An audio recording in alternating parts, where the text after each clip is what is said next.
Hey everybody, Andrew here again from ASIC Basics, and today we're going to talk about how we go about selecting a crypto miner, or at least picking a profitable one. And we'll kind of go through the steps. I've put them down, pretty much what I follow when I made a lot of decisions. Now, I will qualify this by saying, I get it, crypto's way down, so these numbers might seem slightly skewed, but we'll go through the math and how we calculated everything so that as the price of crypto changes, as it is volatile, you'll see the numbers change significantly. When I first ran these on several of the miners that I purchased, I was having break-even points, in the hundreds of days. And as you'll see a little bit later on, it's not that today. All right, so you're going to give it a go. Well, some of the things you got to start considering, like how much money do you have and how much you're willing to spend or risk. I mean, crypto's a risk, so you've got to keep that in mind. I also need to know how much available power you have. You may have 200 amp service at your home. How much of that is really available, or are you willing to dedicate it to it? Do you already have outlets set up? Are you going to need to have wiring done? Can you do it yourself? Do you need a professional electrician? Do you have good ventilation? By that I mean, do you have good access to both a place to vent your miners, but also to take in a lot of good fresh air? How much physical space do you have? Do you have enough room to place whatever miners you're planning on putting in, or are you going to kind of cram them in there? And one of the biggest things is, what is your cost per kilowatt hour for power? All right, so how much money are you willing to put out on the table? What are you going to bankroll? What do you have? And what do you want to put into this? That's an important number to know, because that's pretty much going to guide us on what you're able to get. If you're only going to put a few $100s in, well, that tells us we're going to go down one route. If you're looking to spend $100,000, that's going to send us down a different route. But you also can't forget to include the cost of the infrastructure you're going to need and all the accessories. By that I mean, are you going to need to put in electrical? Are you going to have to buy a rack? Do you have to buy a router? Do you have internet running down there? You're going to have to run wires for that too.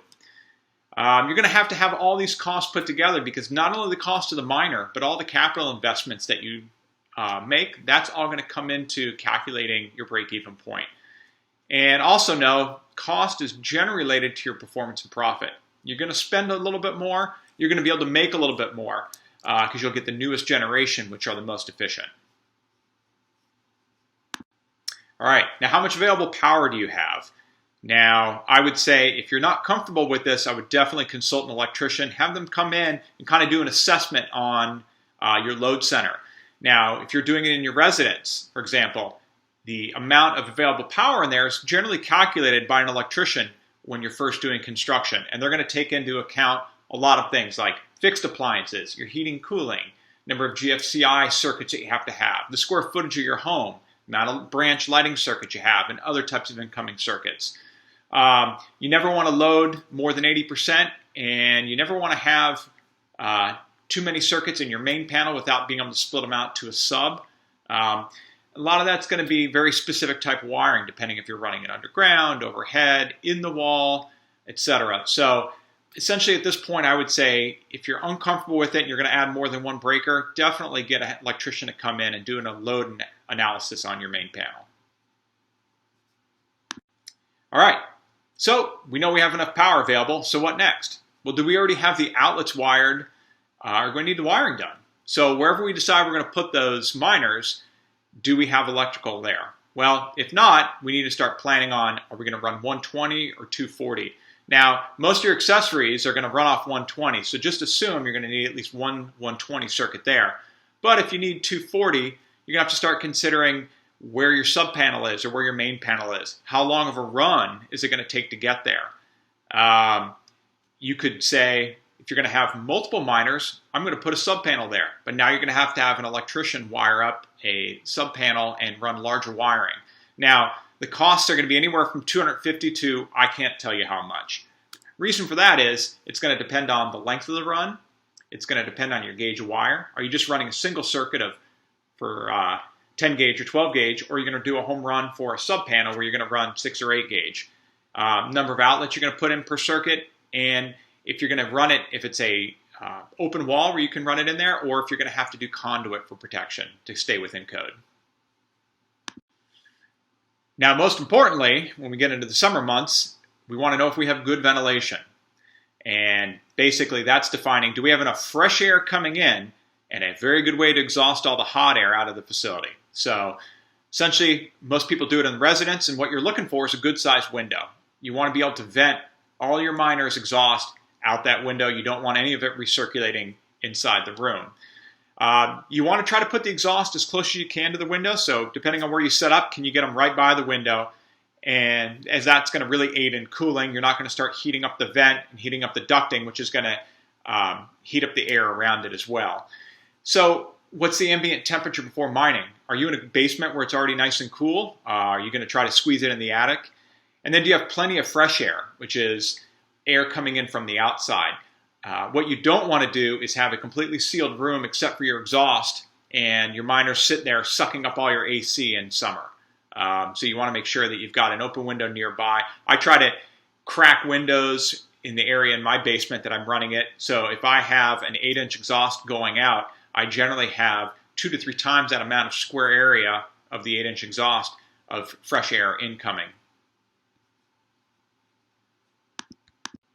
Another thing to consider, in addition to where you're going to put it, hopefully by a window, is how much physical space do you have? What you don't want to do is just start cramming miners in because you can. Are you doing a GPU setup, or are you going to be installing ASIC miners? You want to be able to get to them if you need to do maintenance, and you want to get them on a wire rack if you can, because you'll basically get that ambient air flowing all the way around them. Like I say, it's not wise to cram them in there.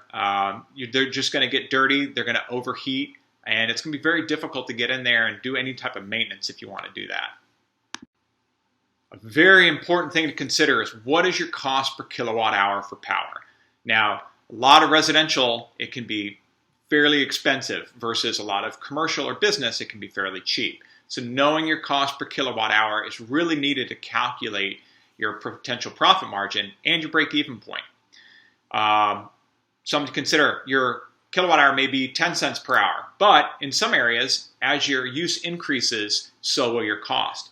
So one thing is, try to reach out to your power company or power co-op and see if they'll offer you those business or commercial rates if you go over a certain threshold. And oftentimes, businesses can be up to 50% less. Now, a caveat to this is, if you can't get your costs down, there's a lot of co-location facilities that are offering 8 cents or less with no additional fees. So you can put that into your mind as well when you're running your calculation. So if your power is somewhere in the 15 to 20 cents per kilowatt hour rate, definitely start considering co-location facilities. You don't have access to the miner, but a lot of these are already considered to be very cool and clean facilities, and you're probably only going to run around 8 cents per kilowatt hour, which definitely helps out with your profits. If you're like me, you want to know one important thing. What's my break-even point?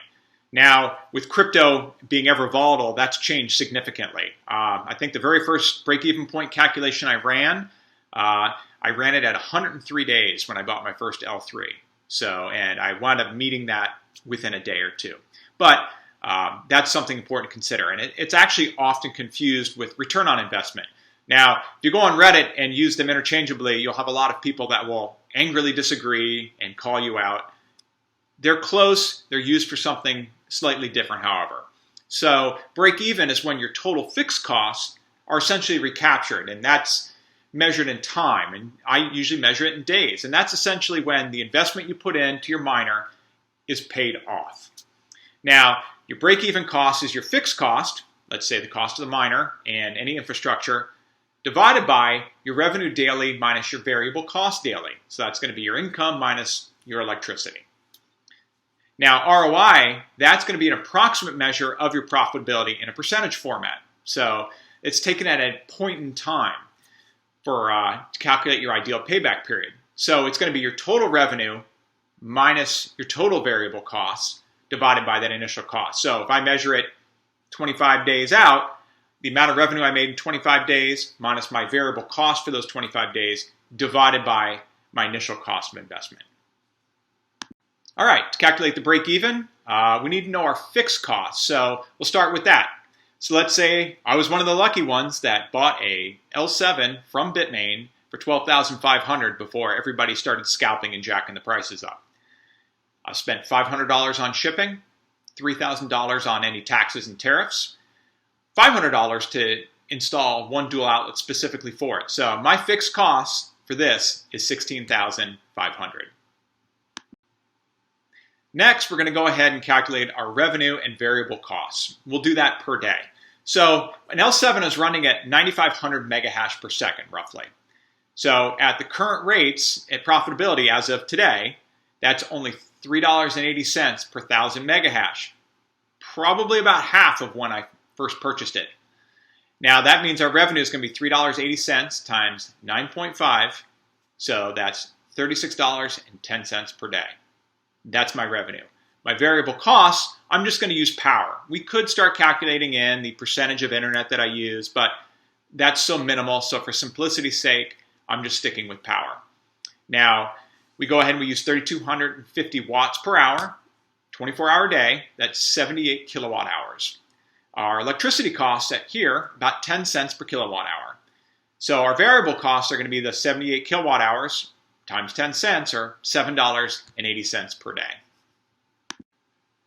Okay, drum roll please. So the break even then is going to be our fixed costs of $16,500, our revenue of $36.10, minus the variable cost of $7.80. So break even, $16,500 divided by 3610 minus 780, or break even in 583 days. That's a big frowny face right now because when I first purchased it and first started running, my break even was somewhere in the 200-day range. But don't worry, we'll get there. Now, to make all those people on Reddit happy who are going to complain that people use ROI and break even interchangeably, let's actually calculate our ROI. So that's going to be our total revenue minus our total variable costs divided by the cost of our investment times 100%. So we've been up and running, let's say 100 days, and our total gross revenue has been $5,500. Our variable costs for power were $7.80 per day, which brings us to $780 total. Our cost of the investment from our prior slides is going to be that $16,500. So, knowing those values, ROI is $5,500 for the income minus $780 for our power, divided by $16,500 times 1,000 to make Reddit people happy that we're actually doing a percentage calculation for ROI. And that puts our ROI at 28.6%.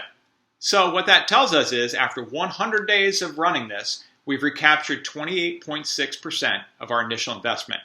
You can do a little reverse math and figure out, divide that into 100% and say like, well, it's going to be just under 400 days before we've completely recaptured it at this rate. Now, why that's important is while the previous slide on break even, I calculated it at a point in time, meaning we make 3610 today. Tomorrow we might make 3310.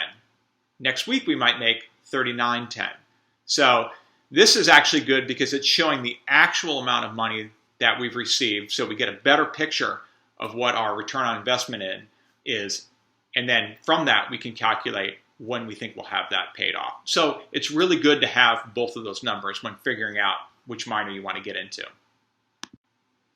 Okay, now that we've gone through all that, let's get to finding the right miner.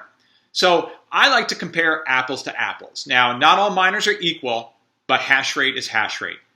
You know, a terahash is a terahash, regardless of the SHA-256 miner.